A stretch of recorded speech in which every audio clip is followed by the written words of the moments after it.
o programa das escolas cívico-militares, que é o objetivo dessa reunião aqui hoje. Não devemos esquecer que o objeto aqui são as escolas cívico-militares, não a propaganda do governo federal. O programa das escolas cívico-militares, que funcionou entre 2019 e 2023, ele contempla mais de 200 escolas que foram implementadas. Mais de 120 mil alunos contemplados. Essas escolas, senhor ministro, foram instaladas em regiões de vulnerabilidade social, contemplando aqui os mais pobres, os mais vulneráveis.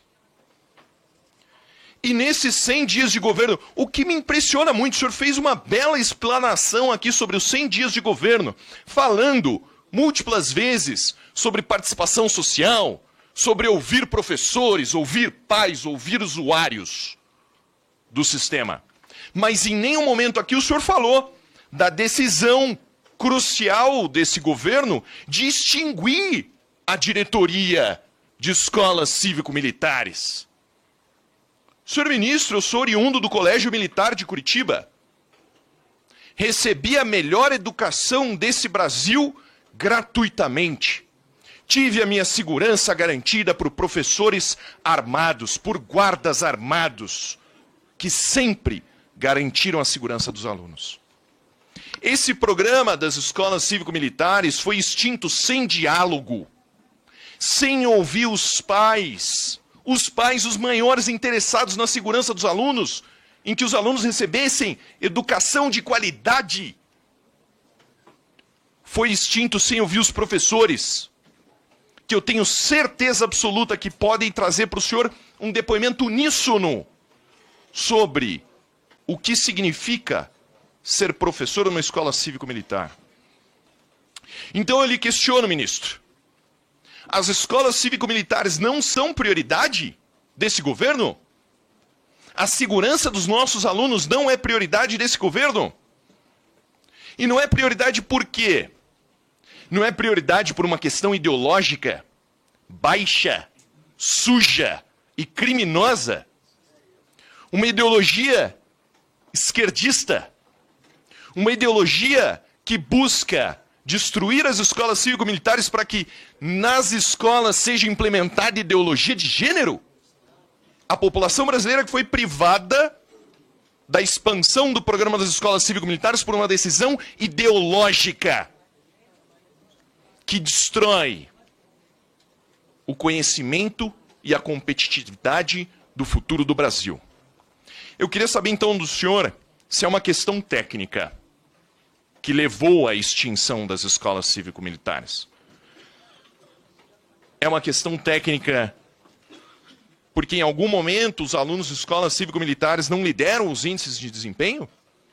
Não lideram os índices de melhoria de acordo com as suas métricas? Os alunos de escolas cívico-militares não têm segurança em sala de aula? Ou os seus professores? Então, senhor ministro, eu gostaria de saber o que será feito com as mais de 200 escolas cívico-militares que já foram construídas pelo governo Bolsonaro. Eu gostaria de saber o que será feito das milhares de escolas que se encontravam na fila. Porque, veja só, esse é um programa que foi extinto pelo governo federal, mas um programa tão importante que tem fila gigantesca para se inscrever. Pois é, foi extinto. Eu gostaria de saber se esses 120 mil alunos das áreas mais carentes do Brasil serão prejudicados. Gostaria de saber do investimento já realizado, ministro. Vai ser jogado fora? Em relação às escolas cívico-militares, vou começar por elas. Primeiro, o governo do presidente Lula fez uma transição de governo. Foram dezenas de profissionais da educação que participaram, aliás, com visões diferentes. Por exemplo, no ensino médio, tinha uns que defendiam a revogação, tinha uns que defendiam a continuidade, né? Houve uma pluralidade na participação. No relatório final que eu recebi quando assumi o Ministério, havia recomendações nesse relatório. Uma delas era pela revogação do decreto que criava as escolas cívico-militares. Qual foi a minha decisão em relação a isso?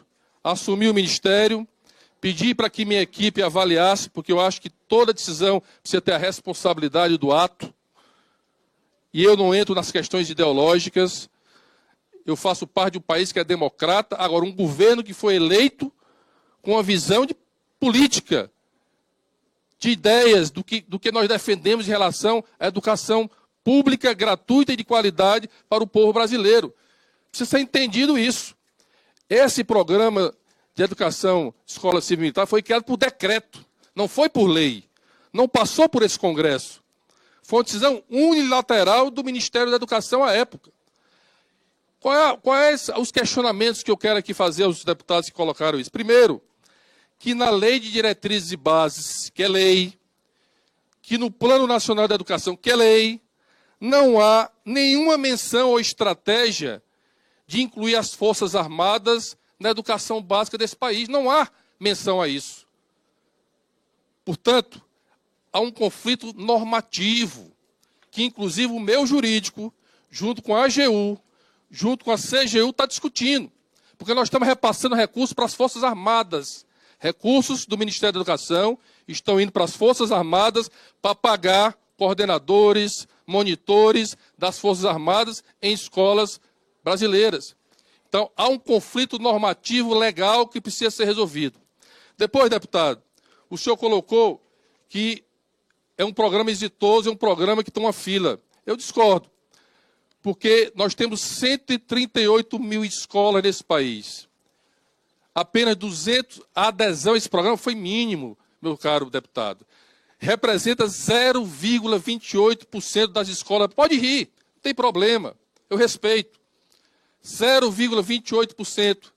Vocês sabem quanto recurso foi disponibilizado para os estados e municípios fazerem essa política? 98 milhões. Você sabe quantos estados e municípios gastaram?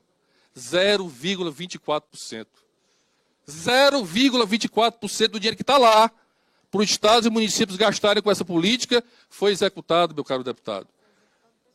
Só foi executado o recurso que nós passamos para o Ministério da Defesa, que inclusive há um conflito normativo legal que precisa ser resolvido. O senhor fala que os pais desejam essa política. Pois bem, ano passado foi realizada uma pesquisa, e eu vou dar esse dado aqui para você, uma pesquisa feita pela Datafolha, pelo Centro de Estudo de Opinião Pública da Unicamp, onde identificou, então, e apresente outra pesquisa, meu deputado. Não é problema nenhum. Eu estou dando dados de evidência. Não há evidências em relação a essa política.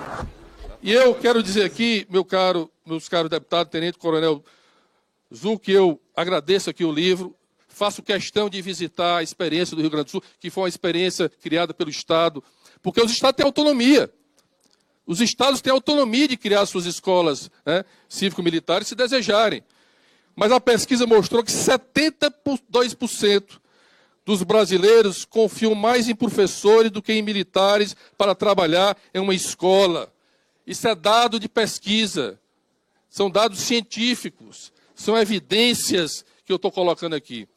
E quero dizer aos deputados que me antecederam aqui, que das 100 melhores escolas, porque é preciso ter evidências que comprovem que essa metodologia, deputado, é a melhor. E eu vou dar um dado real do meu estado.